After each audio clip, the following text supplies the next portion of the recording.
लता मंगेशकर का बनारस से उसकी कला और संस्कृति से गहरा नाता था। बनारसी साड़ियां लता जी की पहली पसंद हुआ करती थी। साड़ी के व्यवसायी हैं अरमान और रिजवान, जिन्होंने मंगेशकर परिवार से ऐसा रिश्ता बना लिया कि जैसे ही लता मंगेशकर के निधन की खबर मिली, पूरा परिवार शोकाकुल हो गया। अरमान कहते हैं कि तीज त्योहारों पर उन्हें और उनके परिवार के लोगों को लता मंगेशकर कपड़े और उपहार भिजवाया करती थीं। अभी 20 जनवरी को ही श्री काशी विश्वनाथ धाम में उनके नाम से अरमान ने बाबा का अभिषेक करवाया था। अरमान कहते हैं कि लता मंगेशकर से उनका संपर्क साल 2015 के मई महीने में हुआ। उसके बाद से वो लगातार लता मंगेशकर के लिए साड़ियां भिजवाते रहे हैं।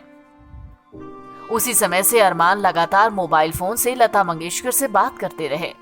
तो कब मुलाकात हुई? माता जी से हमारा एक तरह से माँ बेटे का संबंध था सर।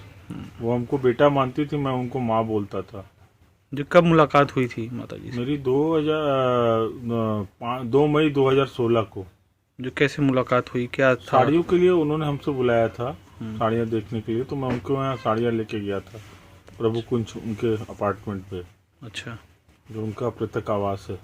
अच्छा, यहाँ से मुंबई आप साड़ी लेके गए थे? जी। तो फिर क्या हुआ अरमान जी?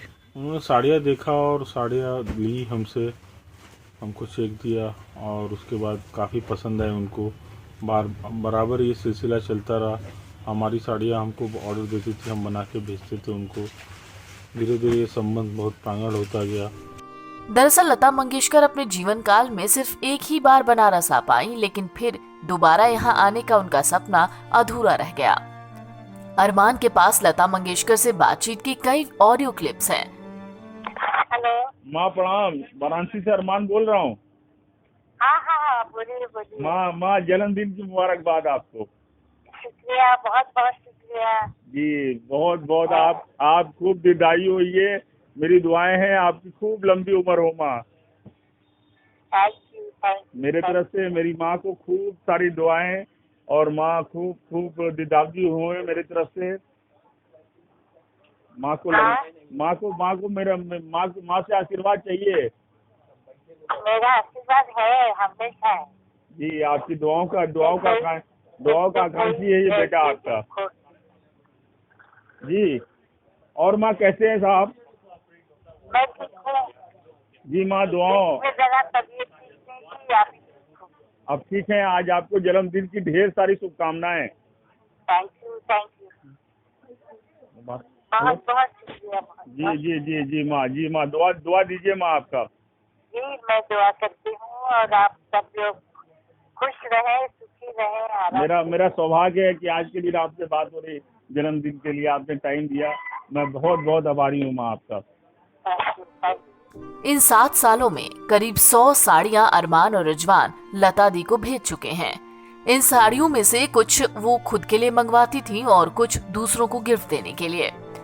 हालांकि इसके बदले लता दी की तरफ से जो इन्हें चेक दिए जाते थे, इन चेक को आज तक इन दोनों भाइयों ने कैश नहीं करवाया है, बल्कि लैमिनेशन कराकर उनकी निशानी मानकर उसे सुरक्षित रखा है। इतना ही नहीं, लता मंगेशकर ने अरमान और अरमान की पत्नी को घड़ियां दी हैं। अरमान की पत्नी ने उनकी दी हुई घड़ी को बकायदा उसी तरीके से केस में अभी तक सुरक्षित रखा है, जबकि अपने हाथों में पहनी घड़ी को दिखाते हुए अरमान बताते हैं कि वो खुद को मिली घड़ी लगाते हैं। ऐसी बहुत सी पारिवारिक बातचीत की क्लिप उनके मोबाइल फोन में आज भी सुरक्षित है।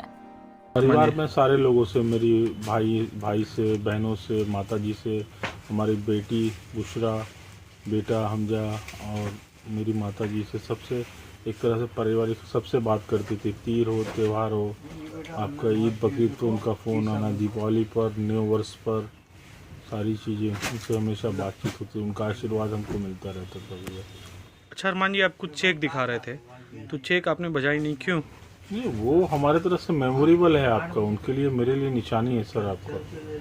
वो हमेशा रखेंगे हम आपका उनको। अच्छा, उनके लिए कुछ श्रद्धांजलि आपकी तरफ से? आज ये तो मेरा व्यक्तिगत मेरी क्षति हुई है, आज देखा जाए तो काफ़ी, मेरे पास शब्द नहीं है, मैं क्या बोलूँ सर आपको। वैसे अरमान की लता दी से नववर्ष के दिन आखिरी बातचीत हुई थी, तब भी उनकी तबीयत खराब थी। अरमान ने उन्हें नववर्ष की शुभकामनाएं दी और उसके बाद जैसे ही उन्हें ये खबर मिली, अरमान पूरी तरह से टूट चुके हैं। एनबीटी ऑनलाइन की रिपोर्ट।